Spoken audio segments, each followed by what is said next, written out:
Yo, what's going on, man? Today is March the 9th, 2024. It's your boy Chris, and this is the ChrisBeCappinn NBA show where I'm live on Twitter. I'm also live on YouTube as well. Early morning show, just because I got a lot to do today. So we're just going to jump straight into it for today, man. Hit the like button for me as you guys join. It's always appreciate it.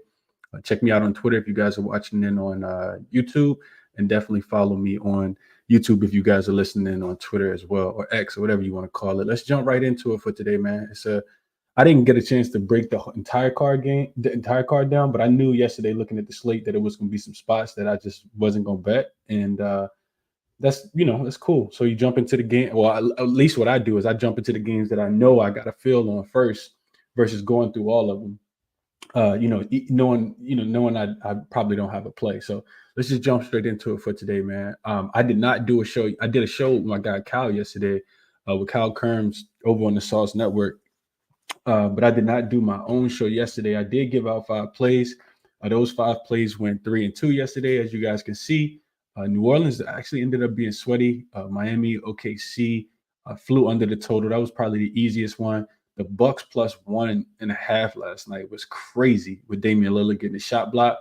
And then Orlando had some bad, both losses I feel like were the right side, but Orlando on the money line, Jalen Suggs gets ruled out. He wasn't even on the injury report. Jalen Brunson gets ruled in, of course, which I figured he was going to play. I just thought Orlando was going to win anyway. And then, of course, Minnesota, Chris Finch not on the sideline yesterday. Rudy Gobert with the ignorant technical foul late in the game, throwing up the money sign like, boy. But, all in all, it still was a profitable night. We were up 0.87 units last night. I did went 1-2 on Thursday night, and we lost 1.12 units on Thursday night. So all in all, minus 0.25 units over the last 2 days. So not losing a lot, but also just feeling like I'm getting some bad breaks there as well. So you guys see that those numbers are updated, up 34, almost 34 and a half units. Trying to get to about 60, man, as we round into shape for the rest of the NBA season. But let's jump into it for today. First game up, we got Chicago Bulls. They will be in LA looking to win again. This team has actually been on fire as of late. Don't look now, Chicago Bulls they've been killing it as of late. Real quick, let me hold on, see if I can find my mouse. Okay. All right. So real quick, in this game, so first of all, we got an early start time. This game actually starts at 4:10 Eastern time, which is a tad bit different from both of these teams. The Clippers used to playing late, and the Chicago Bulls, of course, used to playing a little earlier as well. So it'll be a different start time for both teams. Looking at this Bulls team, and this is the way I'm looking in this game, Chicago, this line actually opened at 9.5 last night, and then the news came out about Kawhi and PG, of course, but we'll get into it. So Chicago, they've been a much better road team than they have been home team, first and foremost. 18-14 against the spread on the road. Back-to-back road wins as well. They went to Utah. We were on them in that game and barely won on the money line. And then second leg of a back-to-back, they go to Golden State with Steph Roses' ankle, and they also don't just cover, as I think they closed as 8-point dogs, but they win that game as well. So you get them here, third game in 4 nights. They're 3-5 straight up, and 4-4 against the spread in non-conference road games. So this team play well for whatever reason. They're a team that's always going to be scrappy. They've actually won and covered 3 straight in a row. They got the Warriors, they got the Kings, and they also covered against the Pelicans as well. Looking at the Clippers, like I said, this team is at least for today, the injury starting to catch up with them. We know Westbrook is going to continue to be out. Kawhi, PG are both listed as questionable with a knee and a groin injury, in that order. And then you also got Harden listed as questionable with a shoulder injury. So I agree with the line coming down. I think that you also just look at the recent form of this team. They're also just 3-7 against the spread in their last 10 games. This is the first game back home off a 3-game road trip as well. In the first leg of a back-to-back, they actually got the Milwaukee Bucks on deck. The Clippers are 4-2 straight up, but just 2-4 against the spread in these early start time games. That was something I looked into as well. And this will be the Bulls' first early start time game. So, from an injury perspective, I think, you got to agree with the sharp money coming in that pushed this line from 9.5 last night down to 7.5. I think there's still some value here as well. the Bulls aren't playing necessarily. They're in the play-in seed over in the Eastern Conference. And granted, the Clippers are trying to win to get to secure the number 1 seed, but I'm not sure how serious they take this non-conference early start time game on a Saturday. I think that they want to win, absolutely. I'm not sure, especially with those guys being listed as questionable. From an X's and O's perspective, I do think the Clippers, they've been really good from mid-range. The mid-range shot after the All-Star break, the Bulls defense is actually bottom 10 in that category. So Clippers do got a big advantage there. On the opposite side, Chicago, that's where they like to shoot the ball from, the mid-range shot as well. And the Clippers actually rank middle of the pack versus the mid-range shot. So not a lot going there. I'm not sure what to do with the total in this game, so I kind of stayed off of that in totality. But I did look at after the All-Star break, Chicago's actually been the better offensive team, 114.9 points scored per 100 possessions, and they're taking care of the ball a lot better than the Clippers as well. They're actually top 10 in offensive rebound rate as well. And the Clippers, their offensive numbers have really dropped, man. This team was elite offensively. They were scoring 120.5 points per 100 possessions before the All-Star break. After the All-Star break, their offense is only scoring 113.8 points per 100 possessions. The defense has also dropped a little bit. On the season, they're 11th. But after the All-Star break, they're 19. So I do think Chicago plus a 7.5. I haven't gotten there yet. I think you could wait on the injury news, but I think at least one of those guys sit for the Clippers. Like I said, that's that whole big three. Kawhi, you already don't got Westbrook, Kawhi, PG, and Harden all on the injury report. I think one of those guys sit. This line probably comes down. I see it moving back up to 8. I think the Clippers can win, but I think Chicago probably gets the cover here, and that's the only way I would play it right now, given the injury news for this game. You could wait though, and definitely see what happens with the injury report here. Let's keep it pushing. Next game up, we got the Nets and the Hornets. Not a game that I feel super inclined about. I see my Nets graphic didn't work again. That's crazy to me because it was just working when I uploaded it probably about an hour ago. But anyway. You got Brooklyn. They'll be in Charlotte today, laying 6 points now. This line actually opened at 5.5. It's up to 6.5 on some books as well. This will be a game that I think everybody will jump on. Everybody will jump on Brooklyn because Charlotte is probably the worser of the two evils. But I can't get there with Brooklyn. They do get Cam Thomas back. Cam Johnson rolled his ankle. He missed that last game in Detroit, so he'll continue to be out. Ben Simmons is done for the season as well. And you also get Daron Sharp back. He's listed as probable for this game. It's the first leg of a back-to-back for Brooklyn. They play in Cleveland tomorrow, so maybe potential look-ahead spot there. Not 100% sure. This Brooklyn team, one of the reasons why I can't lay with them, is similar to the last game against Detroit.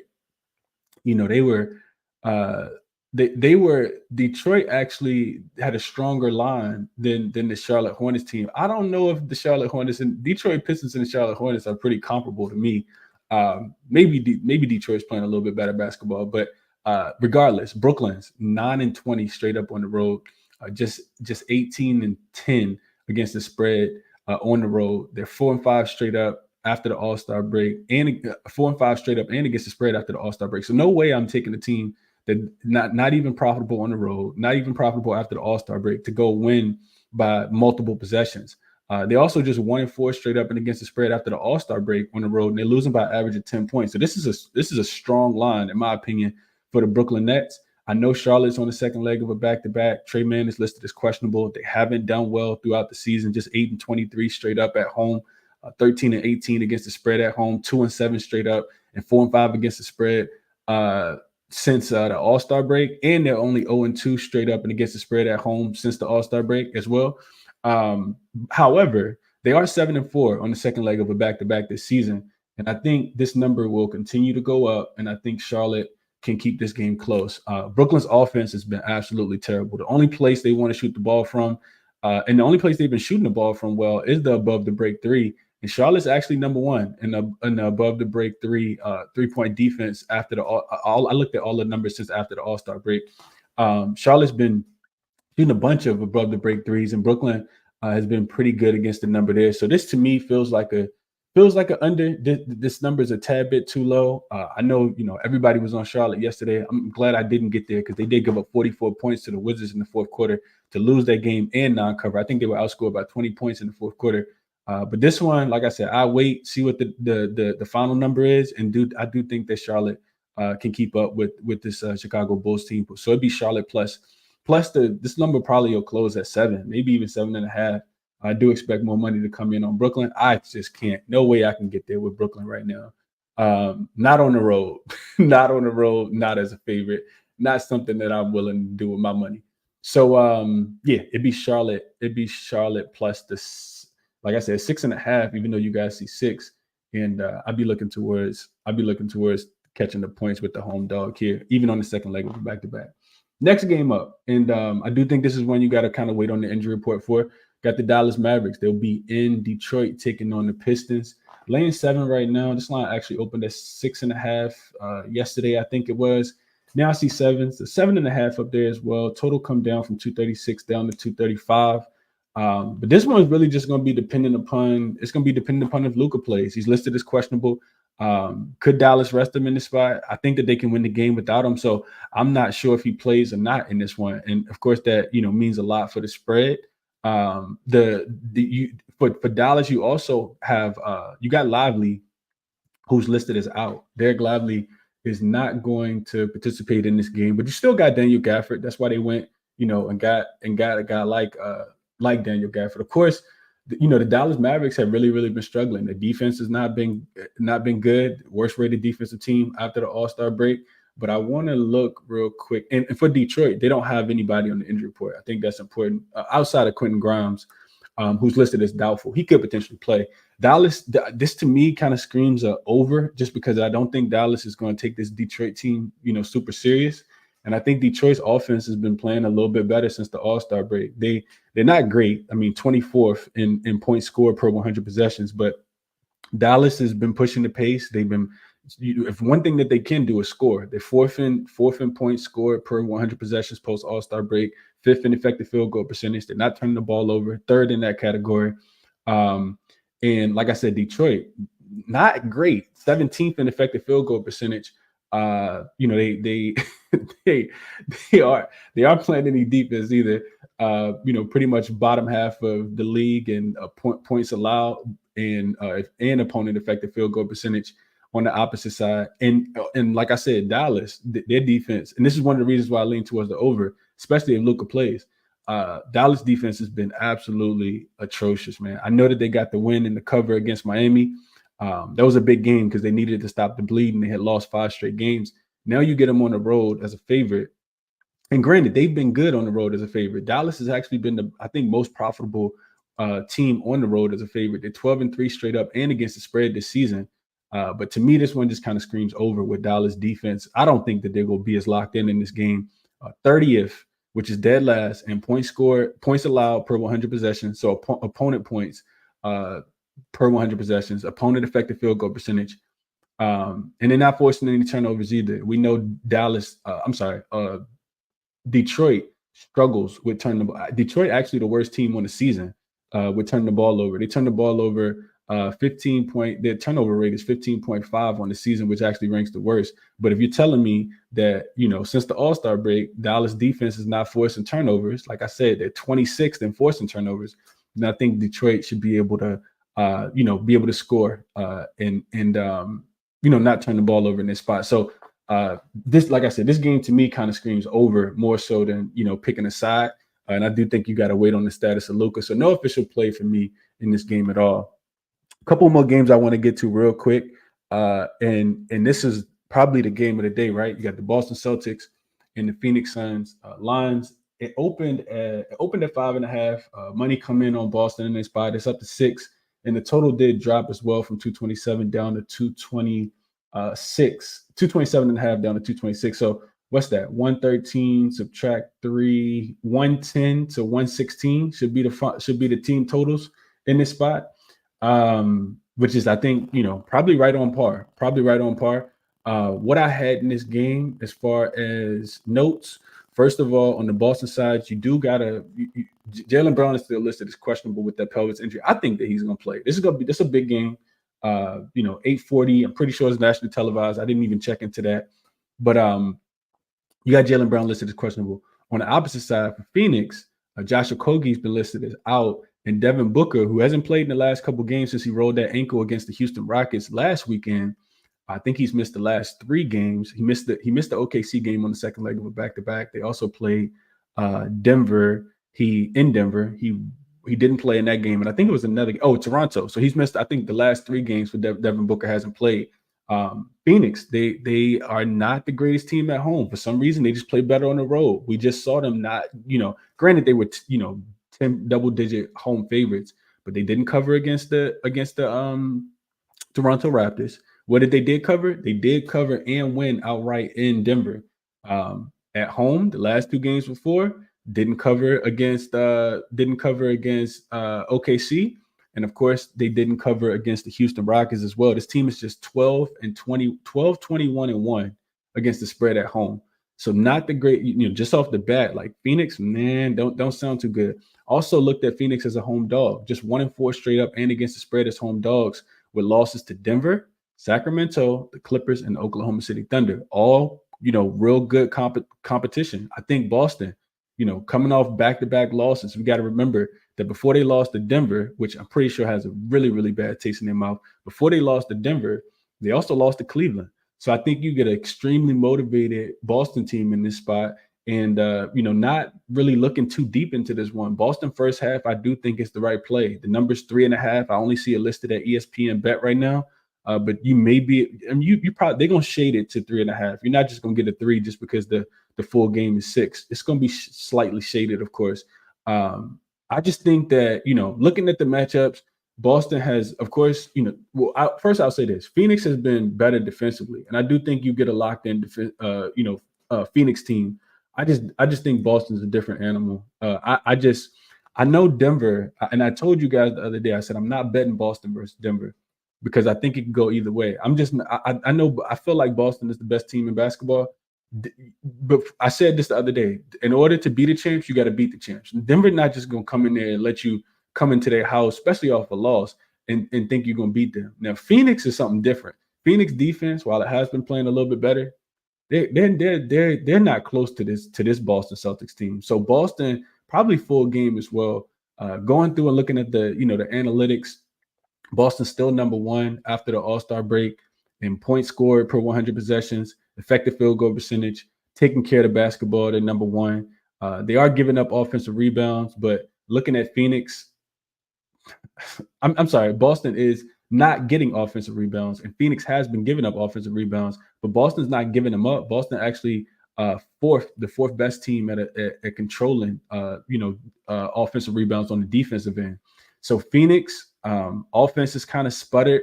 I think if Devin Booker comes back, and granted, they said that he could have returned in the last game, he just stayed out for precautionary reasons. I think even if he returns, I don't think it's going to be enough to get in front of this Boston team. Phoenix offense can really, really sputter at times. They're just 19th since the All-Star break in points scored per 100 possessions, 23rd in effective field goal percentage, turning the ball over at the 6th highest rate. So I like Boston. And then defensively, of course, Boston's been really, really stout as well. Top 5 in all the, statistical categories as far as 4 factors are the Boston Celtics outside of turnover percentage. They're not forcing a lot of turnovers, but you know what? Phoenix is also not forcing a lot of turnovers. Phoenix is actually dead last in opponent turnovers percentage after the All-Star break. So, Boston has all the major advantages in this one. I will say this, looking deeper into the game, as far as like shot zones, the Phoenix Suns actually been killing from the mid-range. And Boston, that's been the one, their long mid-range defense is actually the 4th worst. That's the only knock for the Boston Celtics. They do a really great job against the 3, number 2 overall against, all the 3s, above the break and corner 3s. They have been attacking the rim a little bit more, the Boston Celtics is, and I know that Phoenix has been really, really limiting teams from getting to the rim. But I just think that as long as Jaylen Brown plays, that first half, I haven't played it yet, but that first half is absolutely the play in this one. Boston first half minus the 3.5. Staying away from the full game. I don't think that Phoenix is just going to roll over, but I do think that Boston got a bad taste in their mouth off the back-to-back losses, though. I don't think that they're going to lose 3 games in a row, and I expect them to come out here and play really, really good basketball. Not overlooking Phoenix at all, but I think it's a Boston spot here. So that's the play that I like in this one. Let's see. Before I get over to the next game, there's one more game I want to break down for you guys, and I got to get up out of here. I want to look at yeah. So this was one that I looked at last night. Didn't get a play out, and I still got to give it out to the members. But looking at this Utah Jazz and Denver game, this is an interesting one to me too. So I was actually capping this game last night when the injury news came out about Lauri Markkanen, and I think that's a good place to start. So Lauri Markkanen, so you got Utah on the road. They're getting double digits, of course. They will be shorthanded. This line was actually at 10.5 or 10 last night. And of course, without, Walker Kessler, the line immediately gets moved up to 11.5 overnight. Now you see it all the way up to 12. Definitely agree with the movement there. I think Denver could win this game by however many they wanted to. Granted, they haven't been a good ATS team at home, 15-16 straight up, and you're coming off the really emotional game against the Boston Celtics, where you kind of had to show yourself. So could this be a letdown spot? I don't think so. The Utah Jazz are not good on the road. We got to remember that. Just 9-23 straight up, 14-18 against the spread. They're also not good without Walker Kessler. It's one of the reasons why we've been fading them. You do get, without Lauri Markkanen, who's already been listing this out. Hendricks also out. Keontae George is listed as probable. He's not on the injury report. He was dealing with that illness over the last couple games. And you got a questionable status for Walker Kessler in this game. On the Denver side, nobody really on the injury report. Jokic is listed as probable. He's listed as probable, but I think that he plays. Denver, we got to remember, I know if you guys were watching the ESPN game, the TNT game on Thursday, Chris Haynes said that Denver, they are really, really gunning for this number one spot. And I knew it. I knew they were lying. Because Mike Malone came out and said that they, just wanted to get in the playoffs. They didn't care where they landed. That's a lie. That is an absolute lie. Denver wants the number one seed, and it's really going to come down to the division. That Mountain Midwest or whatever division they're in, with it's them and the Minnesota Timberwolves, who lost last night, and the Oklahoma City Thunder, who won last night. So it's going to be a two-way. I don't think Minnesota is going to get it. I looked into the schedules. Denver actually has the easiest schedule. So outside of this game, Denver, I do think that there's some value in betting Denver to win the conference. I think you can get them because OKC is the favorite. I don't think OKC is going to win the division. I think that Denver is going to win just because looking into the schedules, Denver has a much easier schedule. OKC actually has like a one spot where it's like a third game in 4 nights and the second leg of a back-to-back, and they got to travel to Boston. Just going through and looking at what I project to be the wins and the losses, I think Denver is the better. Denver's going to win the division. That's totally different. But will they win this game? Absolutely. I think they absolutely win this game. The bet for me in this game is Utah team total under.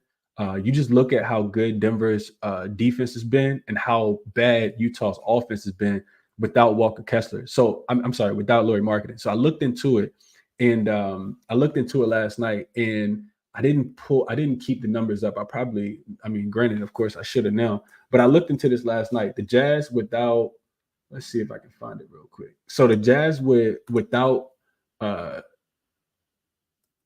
gonna find it real quick for you guys. All right, so the Jazz with Lauri Markkanen, they're averaging 119 points on the season. Without Lauri Markkanen, they're averaging 110 on the season. So of course, we know that the Jazz offense struggles a little bit more on the road than they do at home. All right, so stay with me. Utah's offense with Lauri Markkanen in the game, 119 points per game. Without him, what did I just tell you guys? We're down to 110.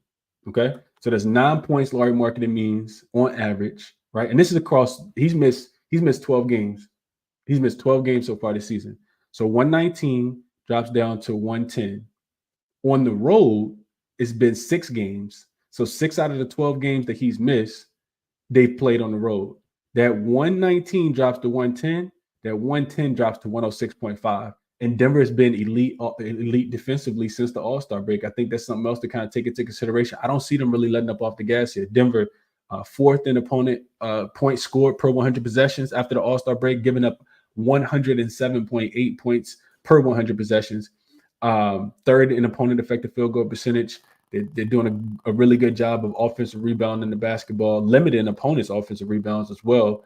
And I think that granted they can get whatever they want on offense. I think you see the total come down from 232 all the way down to 230. I think Utah team total under, and I'm gonna lock it in right after the show. I just wanted to kind of finish. I was doing some late capping on a couple of these games before I got started, but I do think that Utah's team total under 108.5. When I was looking at it last night, and I'm beating myself up because it was I think it was 109, 110. And I think it's no way that Utah gets to that number in Denver today. Yeah, I just don't think that they score that many points, and the market's kind of agreeing with the total going down as well. So I think that that's the top play in this game, kind of staying away from the spread. Like I said, Denver should be able to smash in the spot first quarter, first half. I don't think it's much of a letdown spot coming off the big win against the Boston Celtics. I think Denver has their eyes on the prize, and Utah, they know this team isn't going anywhere. That's probably why they resting Walker Kessler. So top looks, Chicago. I haven't played them yet, but that's the way I'm looking in that game. Plus the 7.5. Like I said, I think you can wait on the injury status of Paul George, James Harden, and Kawhi Leonard. All of those guys are dealing with some, I would say, not significant, but not too minor either. Injuries is what I would call it. Boston first half, I'm definitely locking Boston in. I think that they're the right side today. Utah team total under 108.5, like I just talked about. And I am considering Charlotte as well, man, plus the 7.5. I do think they're the right side. We know that the dogs typically bark on the weekend. So that's the way I'm kind of looking at these games.